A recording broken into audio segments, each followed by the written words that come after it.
How do you open your third eye?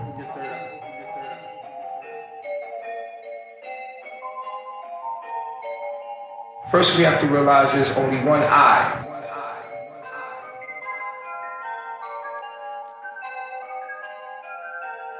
There is only one eye. We say it's the third eye because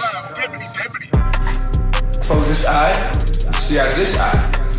You close this eye, and then you see out of this eye. Right? When you close both of these eyes, you see out of the mind's eye. So we call that the third eye. This is why, the eye that sees your past, but also hears it too. Is there a third ear? Is there a third body? There's only one eye. The only true eye is the I am, that I am everything. That is the perspective. That is the great dimension of the mind, is to realize that I am. Everything else is a false perception of I.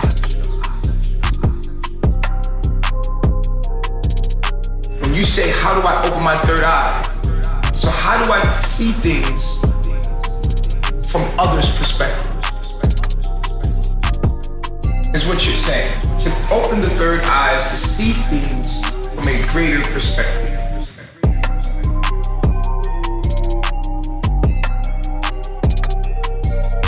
And your DNA is your genome, which is your astrological program, which is your I, which is your identification.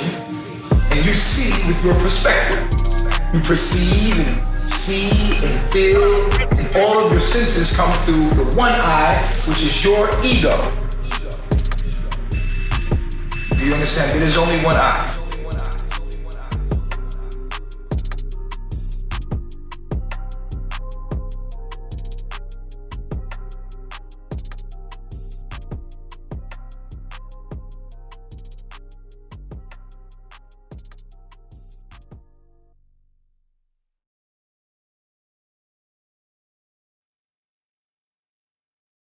What does it mean to pick up your myself? What does it mean to pick up your ankh or your cross? In biblical terms, they say the cross. What does it mean to pick up your ankh? To pick up your ankh is to face your demons. To pick up your ankh is to face the persecution of proclaiming the kingdom of God. To pick up your cross or your ankh is to, number one, join the Christ consciousness.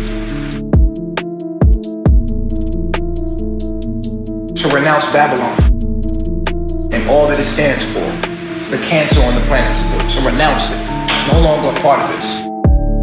We are showing you through these five sciences knowledge of self, which is the Christ consciousness. It's no way you can't come into the Christ consciousness through astrology, biology, quantum physics, melanin, and earthing. It's impossible.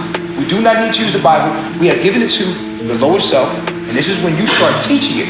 Once you have embodied the knowledge, you will start proclaiming the kingdom of God. The first thing you're going to realize when you're bearing your ankh or you're picking up your cross is that you're going to be denied because you already affiliate yourself with your Messiah, which is chief. They're going to hate you because you love me. That's off the break. You're not going to listen to what you have to say. This is picking up your ankh. Immediately you're denied. But wait, I'm about to show you the science. I haven't even shown you the 5 sciences. I don't care. He's homosexual. He's the nigga pedophile. All this shit. But what about the science, bro? Have you ever heard of a holographic universe? Have you ever heard this stuff? What about the science? This is the Christ consciousness without the Bible. There's nobody else on this plane that's giving you the Christ consciousness without the Bible. Point blank, period. So when you're bearing your ankh, the first thing you gotta do is get yourself right. Start feeding yourself the best food. What is our motto? I love my what? Self. Self spells C-E-L-L-F. Now, when you spell it like this, it's to put in the subconscious of people's mind that they are cells, and we are cells living inside our own body. We do not need the Bible. We can tell you straight out science. You're not going to find that nowhere else. We are cells living in our own body. Chief taught you that. You will be persecuted from this message because you are not of the world. You are in this world, but you are not cancer. One mind. One soul.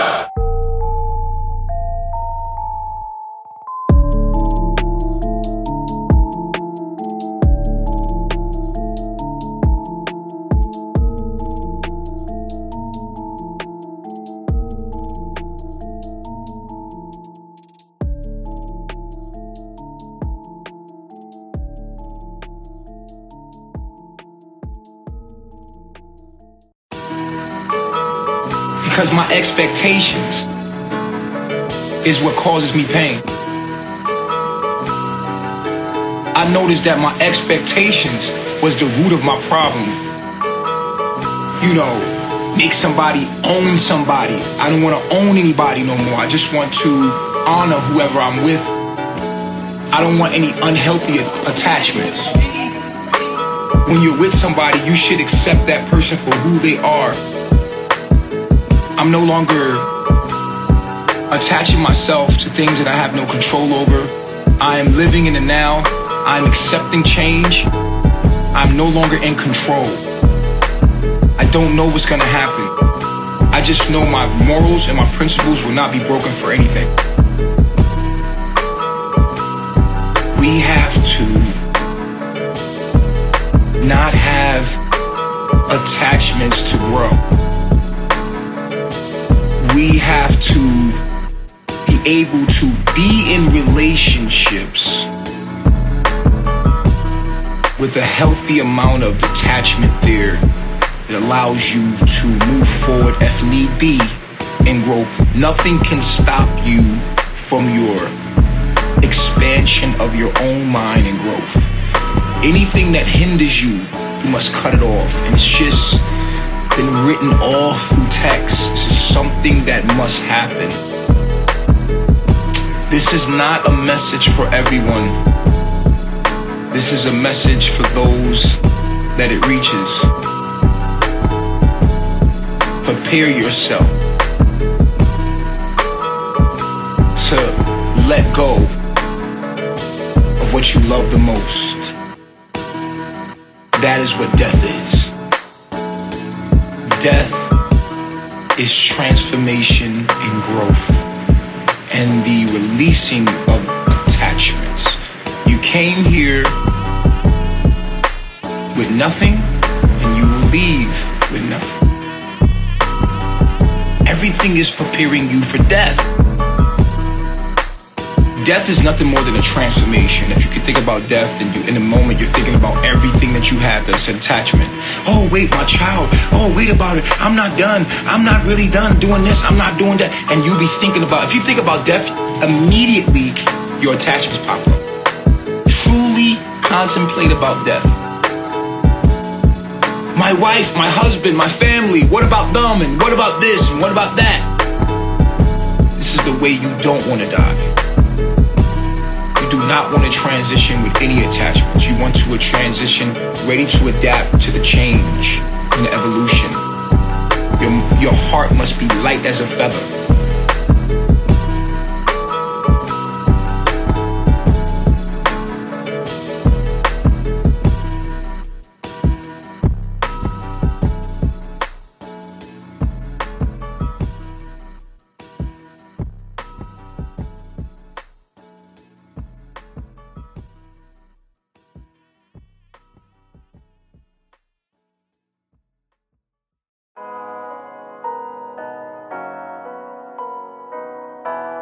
Here?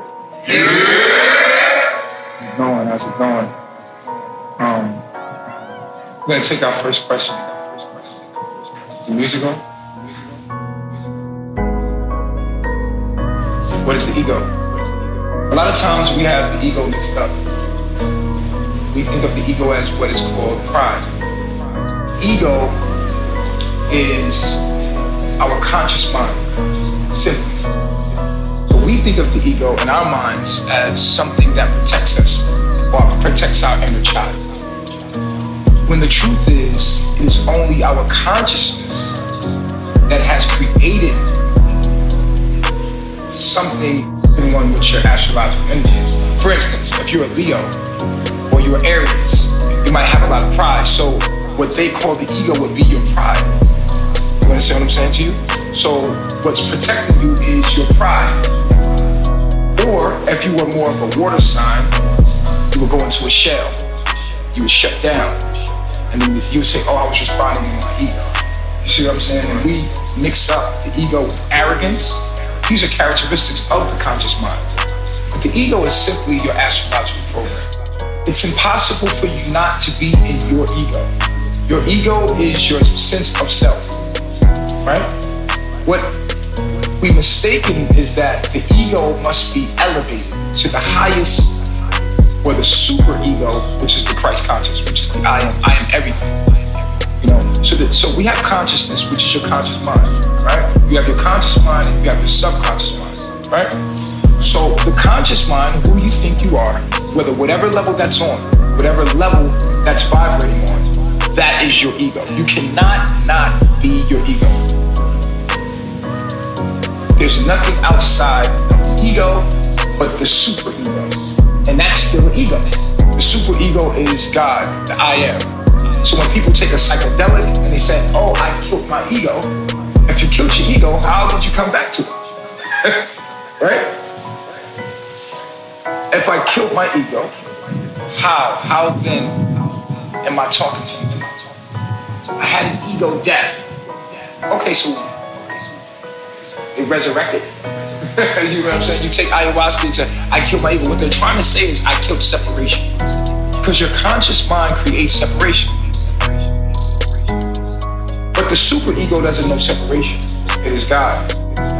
The separation is the conscious mind. That is who you are individually. So you are two things simultaneously. You are God, which is everything, which is the super ego, which we all must reach. And we're reaching that through our astrological program, and we'll talk about the astrological program later. But right now, we're all reaching that zenith of the super ego, which is the I am.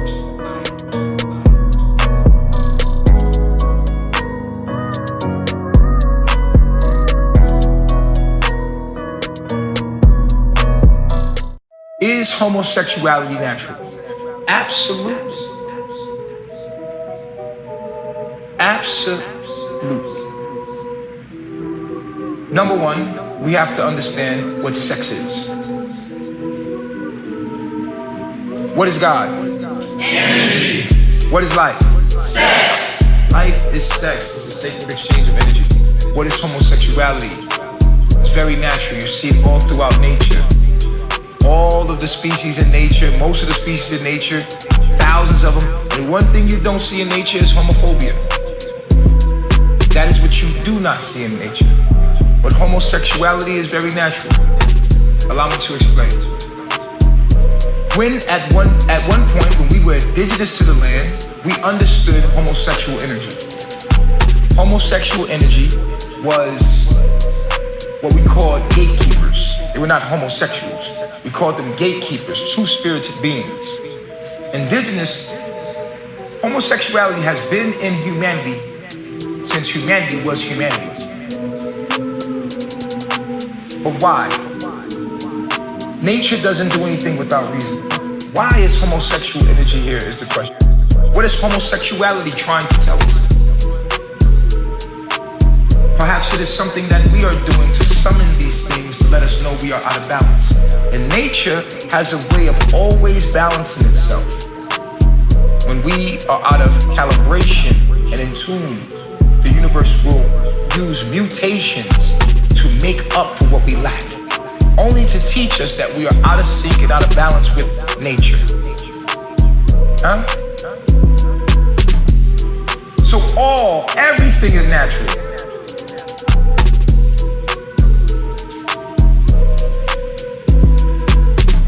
Everything is self. We must get in tune with our higher self or our true self, which is nature. Babylon is where we live against our own self. You see what I'm saying to you? So, what is this homosexual energy? What does it mean? Where does it come from? What is the meaning of it? We don't like it. We're uncomfortable with two men kissing each other. We're uncomfortable with two men having sex with each other. Yet we like when two women do. You see, this is subjective. When two women are together, oh, that looks good.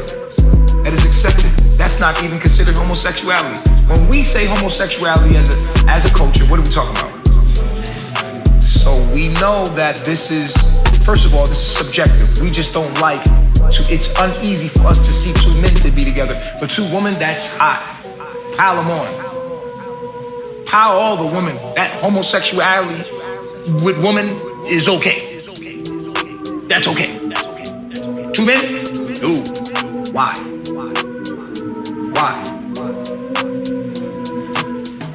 Has anybody ever asked that? Why? We say Adam and Steve. God didn't make Adam and Steve. God made Adam and Eve. This is what we love to say. And if it doesn't procreate, then it's not natural. First of all is nature. Second of all, that God made Eve and Yvette. You damn sure like Eve and Yvette. We love Eve and Yvette, don't we? We don't say we don't like Steve and Adam. Adam and Steve. We don't like Adam and Steve, but we love Eve and Yvette. Have I been programmed? Have I been conditioned? If I'm against homosexuality because it is not natural, then why is it okay for two women to be together or three or four women to be together? So where does this energy come from? Why is it here? Why? We see it in animals.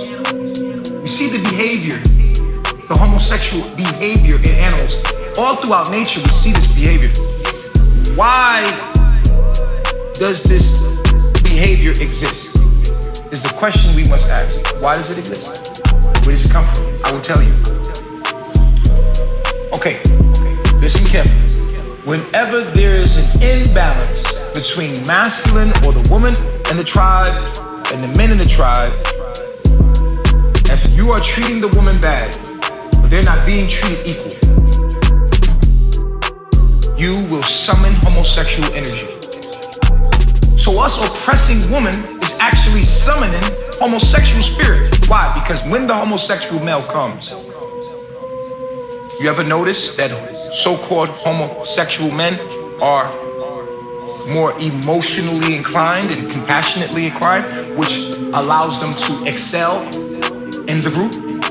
They're wiser, they have higher IQs, they run your world.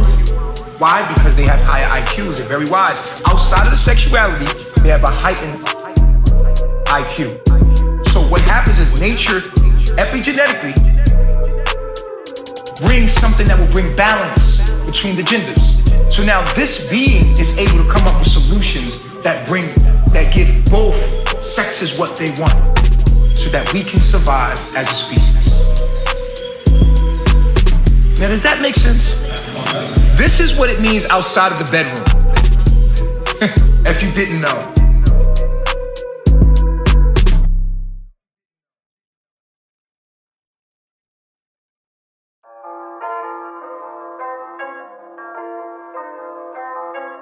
I love myself. How do I meditate? To meditate is to focus one's mind on a certain thing, on a certain thought. Meditation is what we call today is to sit still, to control your breathing, to bring yourself into your being, and to focus your mind by relaxation and breathing techniques. That's not gonna work for someone that has a lot of earth in their chart.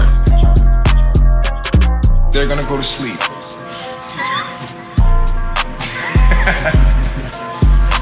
Someone that has fire in their chart are gonna get super bored with meditating.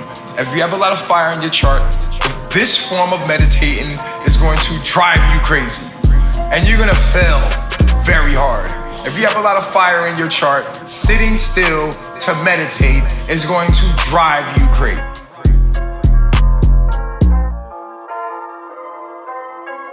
It's gonna be very difficult for you. Maybe someone with water can do it. This would be good for them. Fire signs need to exercise to meditate. They need to play a lot of music. They have to be active. This is their meditation. Fire needs to do this. This is how they think. They think with light. Do you understand what I'm saying? Meditation is different for every individual. You have to find the thing that makes your mind focus the best. It might be playing loud music. I used to love to drive in my car with loud music. Man, that was a meditation.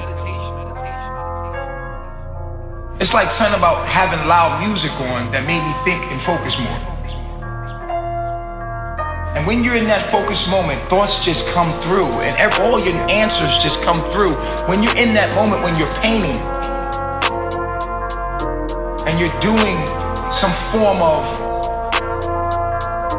gift that you was given, and I'm gonna go into this because your true meditation is in your gift. Whatever your gift is, whatever your talent is, you will find your true meditation. That's when you can focus. That's when all the answers are gonna come, when you're practicing your gift.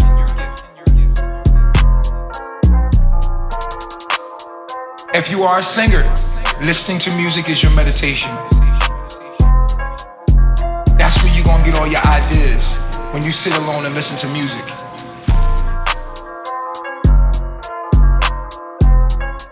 Wherever your gift is where your ability to meditate through is.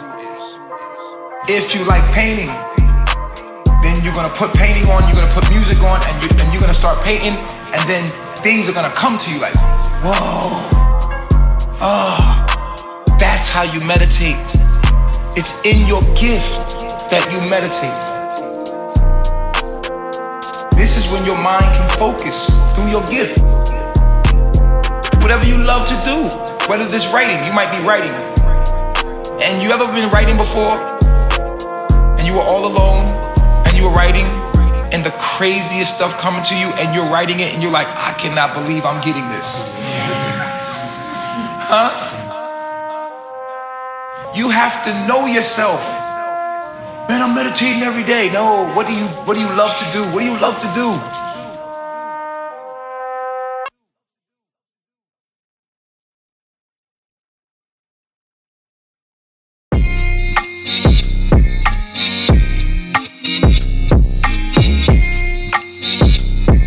Where does humanity come from? All is mental.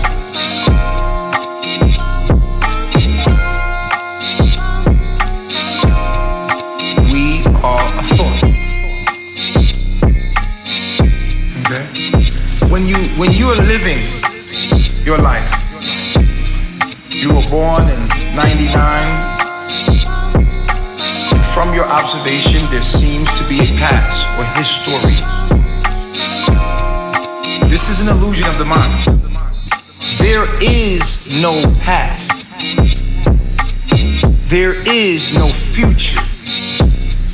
All of this is scripted and will not exist once you do not observe it again. So your whole existence, your whole reality is just like a dream. The concept of melanated people will not be a thing when you leave here. What you truly are, once you know what that is, this experience will seem like, what the fuck was that? When you go back to the source of what you are, it is only then that you will know that that was a dream. What the hell was that? That was an experience. You are light. And you come. You are the mind. You are the mind. You are mental. All is mental. You are the mind. The mind gives you this reality. So we must catch it. All of the history you see is nothing more than a program that you live within. It's like a storyline. And you came in the storyline to get the lessons you need to get. I taught about the baby in the mother's womb. And the baby being asleep in the mother's womb, dreaming about its past life, which is its mother's life. It's very deep. I'm gonna say it again. The baby in the womb is dreaming of the life you're living. You are in your mind. You don't have a body. Do you understand me? When you're not observing this simulation and you go back to source, this simulation vanishes. It's a possibility.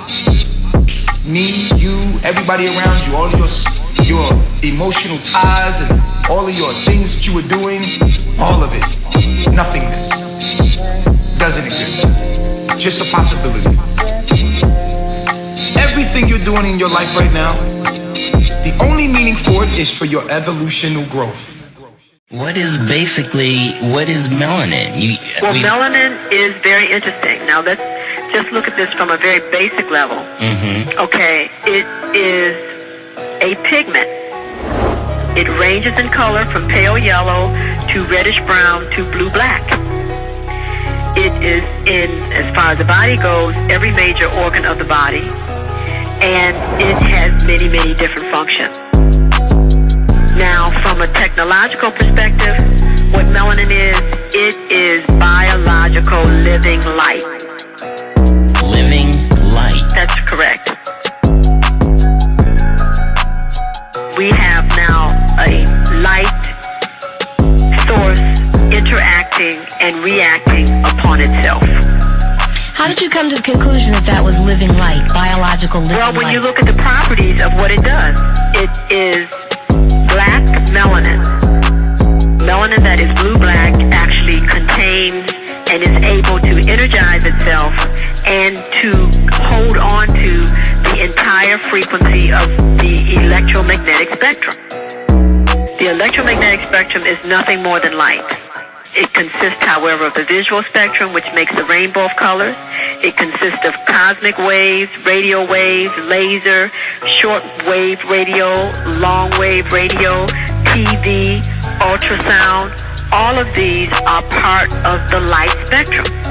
Melanin, pure black melanin, interacts with all of that by absorbing it and holding it into itself. The melanin absorbs the heat and dissipates it, instead of actually allowing it to become a friction interaction where eventually combustion takes place. It prevents combustion. That is why we are able to be at the center of the earth, at the equator, in pure, intense sun, the temperature 110 degrees, and our skin will not blister, and our skin will basically not burn because of melanin. So melanin, you would say, is like the depth of the universe. Exactly. It is the universe in a microcosm when it is in your body, and it is a macrocosm when you look into outer space and when you look into a black hole. Biological living light.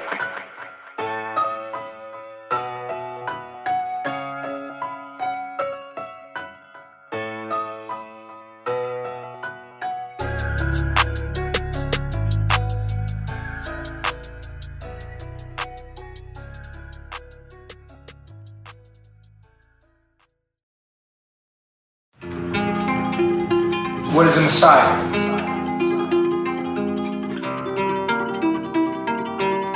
The Messiah is the messenger of the Christ consciousness. The interpreter, translator, and the fulfiller of the words of God. Now, the Messiah is the messenger of God who comes when consciousness is coming to the golden age. Messiah comes through the most broken people, the least of humanity. Arrives the messenger, so that the last shall be first and the first shall be last. So the Messiah would come to those that were the poorest of spirit.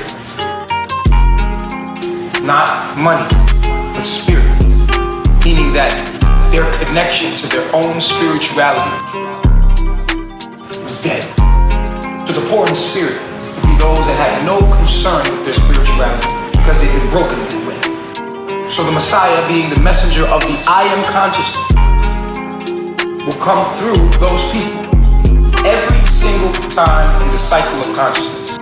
The Messiah comes to bring the most divine knowledge, the most high consciousness, and it transcends the current knowledge in the prophets before it. So therefore, the Messiah creates conflict, cognitive dissonance, and will be denied by his own people because they are broken.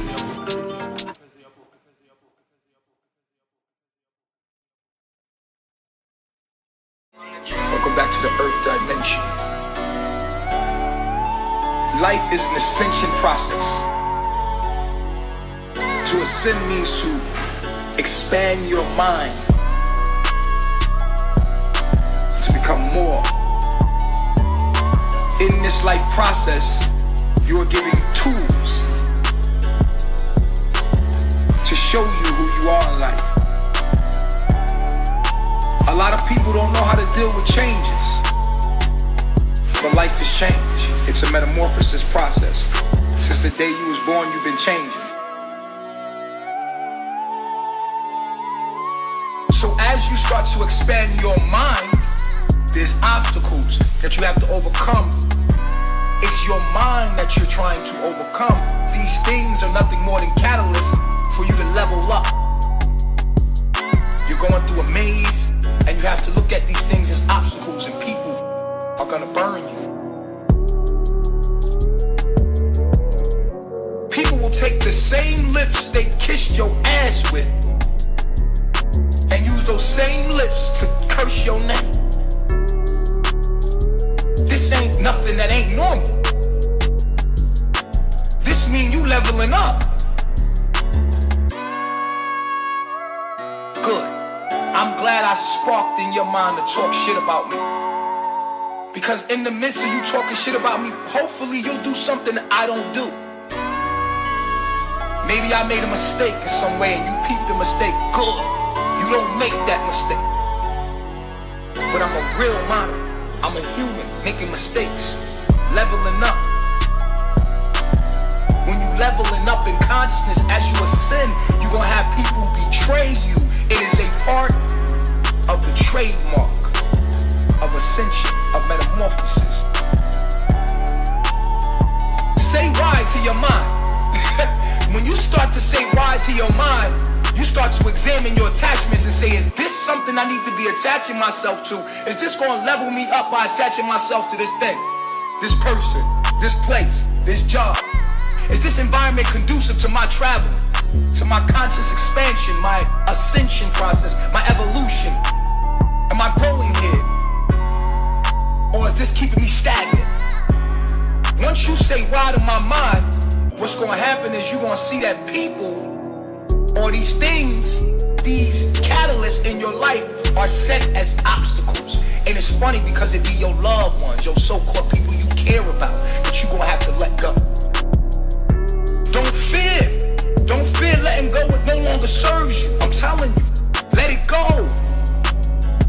Because when it's time for you to level up in life, the universe will take certain things out of your life because they no longer need it.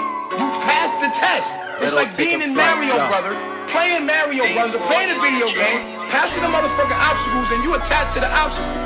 You on a new level now, dude. You have to take the knowledge and apply it to get the wisdom. You see, we gotta let go. We gotta let go. It's gonna be new devils. You gotta expect it. expected.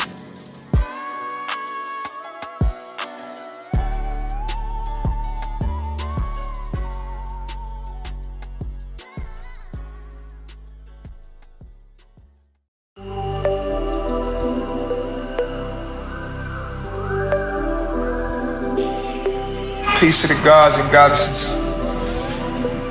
Not the lesson, not the class. What I'm here to tell you is the outside is the inside.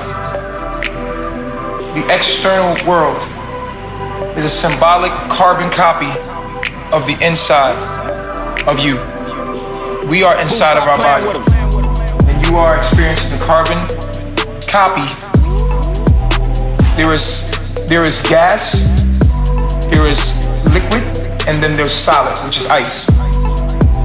The unmanifest is gas. It's things that you cannot see.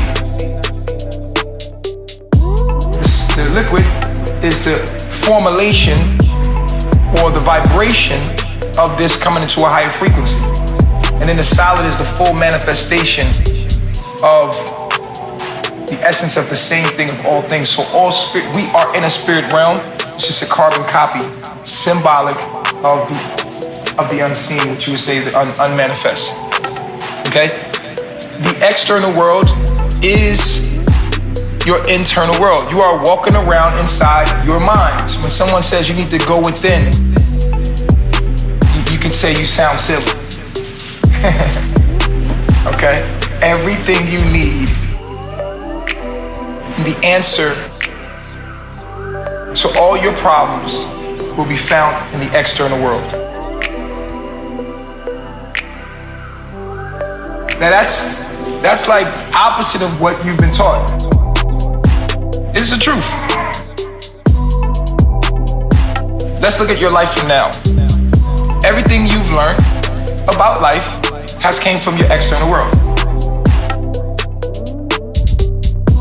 Point blank period. Even if you go to sleep or you're on a psychedelic and you go to another realm, it will be the external projection that will teach you. And then you'll be like, I went within and I meditated and I went to another realm. Yeah, in that realm, where did you learn it from? From the external world or the internal? There was no internal. It was always a projection. Isn't that crazy? So you close your eyes and then you say you go inside, but what you've done is open up another realm where you're looking at another projection. And you have a body there and you're walking around and you're talking and you're a figure. It's still a projection. So the external world is symbolic of the internal. If you want to understand who you are, you understand it through people, places, and things, circumstances. People are talking about knowing yourself. Well, we know who we are through others. So your external world is constantly showing you who you are. It is the gift, it's the most plainest way to see who you are. There's no going within yourself to find me. It's in you. Go seek within yourself. You hear people say, seek within yourself. Your world is you. Everything that you possess, all energies, people in any form that it's in, people, places, or things, all energies are reflections of your program to you. So your relationship.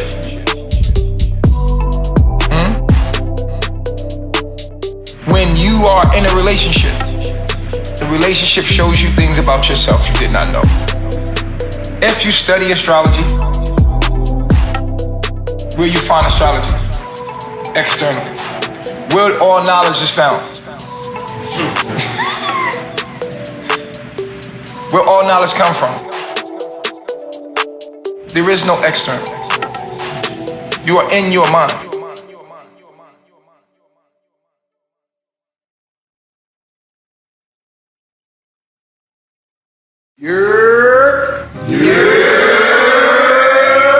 Peace reflection.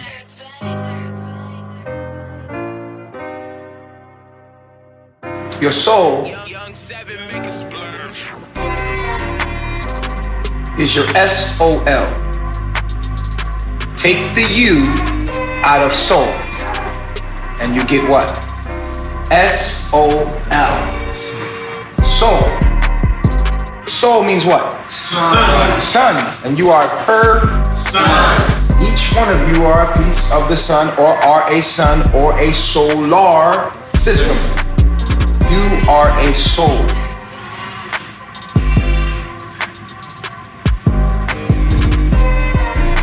Your soul is your mind. Your mind is your astrological program. Did you hear me? So your soul is the sun. Right? When creation took place, it says a big bang, boom, from the sun. Boom, and from the sun, many planets, moons come from the sun, the big bang. Each planet in the solar system is a spirit of the sun. The spirit is what means energy or a piece of the soul. You understand what I'm saying? Spirit means energy, piece of energy. Listen close. Your soul is your astrological program. That is your ego. So you see how that ego, mind, soul. See how it all becomes one now? That is your soul. You have thought. Let's say thought is your soul, right? And then you have what? Vibration. That comes from what? So if you have say the soul of the thought of the soul is the thought. You having a good thought. That vibration is the what of that thought? Spirit. The spirit of that thought. Soul being the source, which is your mind. And your mind has many what? Spirits. Vibrations. From many what? Your mind consists of what? Thoughts. Those thoughts have what? Vibration. Those frequencies has vibrations. And each vibration gives you what? A spirit. An energy.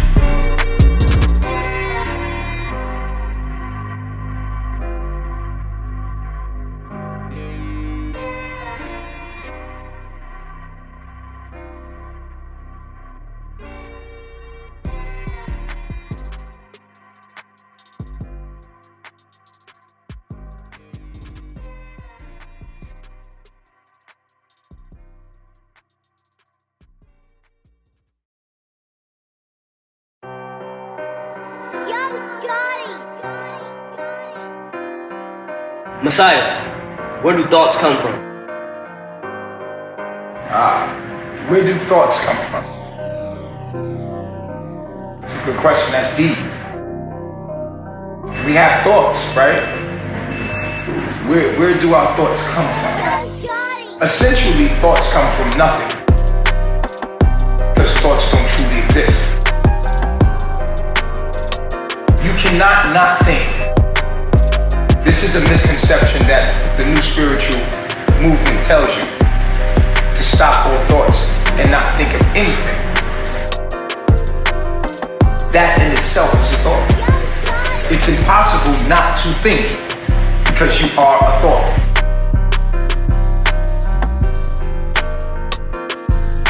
To even observe your thoughts is a thought. To watch your thoughts is a thought. You understand? You cannot not think.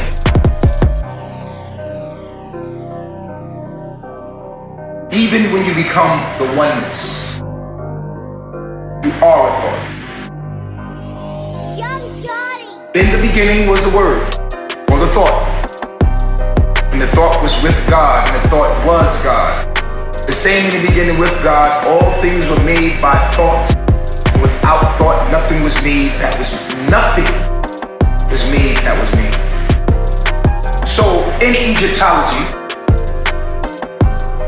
it is stated that Nu, which was the primordial waters of Nu, which was nothing, or Nu, or none, nothing.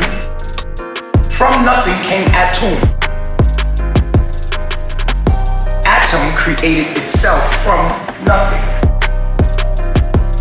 taking the nucleus with it, and the atom had the proton, which was Atum, and from that came the electron, which was Eve. So in the beginning, there was just the infinite possibility of everything. The darkness. Primordial waters of Nu. Nothing. Same as when you go to sleep. You go into Nu, and then voila. Through thought, reality appears. That's how you got here, through thought. Your whole life is a thought. How can you not think? You go into darkness. The concept of understanding what is a thought, you must understand you. It all goes back to I. Where do thoughts come from? Where do you come from?